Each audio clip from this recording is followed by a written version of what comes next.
नमस्कार मंडळी. बड्डेची सुरुवात काहीशी अशी होती.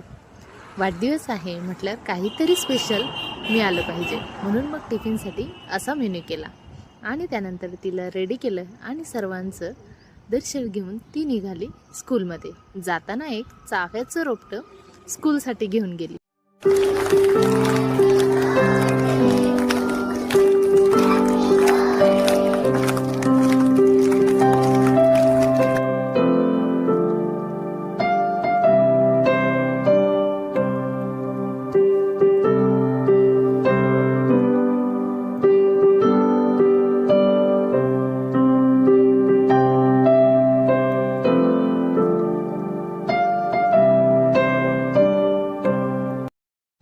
क्लास झाल्यानंतर संध्याकाळी सुरू झाली आमच्या बटरफ्लायसाठी बड्डे डेकोरेशनची तयारी. आमची ओवी पण बटरफ्लाय, केक पण बटरफ्लाय आणि म्हणून आमच्या ओवीसाठी डेकोरेशन पण बटरफ्लाय.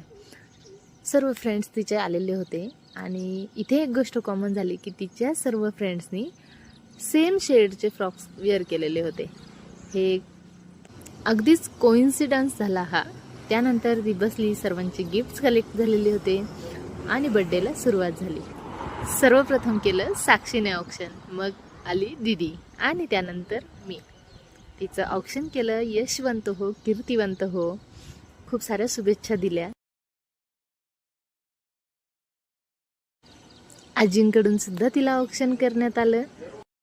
यानंतर आली फोटो सेशनची डिमांड. गर्ल्स बॉईज तिच्या सर्व फ्रेंड्ससोबत तिचे फोटोज क्लिक झाले, ऑक्शन झाले. त्यानंतर सावीसुद्धा आली, तिच्यासोबतसुद्धा फोटो क्लिक झाला आणि नंतर केक कटिंगची तयारी झाली. केक आणला गेला. आमचा केक होता बटरफ्लाय. त्याचा सेटअप केला, केक कट झाला, मुलांचा खाऊ नाश्ता झाला, ते घरी गेले आणि नंतर आम्ही उरलो फॅमिली मेंबर्स. मग क्रिशू कनिष्का आले आणि सगळ्यांची मस्तीसोबतच पुन्हा एकदा केक कटिंग झाली. असा होता आमच्या प्रिन्सेसचा बड्डे. 7th out 8 in. हे वर्ष तिला समृद्धीचं, भरभराटीचं आणि घवघवीत यश या वर्षात तिला मिळो ही बाप्पाकडे प्रार्थना. बड्डे झाल्यानंतर सर्व आवरावरी झाली आणि नंतर झाली धिंगामस्तीला सुरुवात. तर हा आहे श्री. यांचं बॉल खेळणं बघून हा सुद्धा सेम ॲक्टिंग करतोय. चला भेटूया नंतरच्या भागात. तोपर्यंत बाय.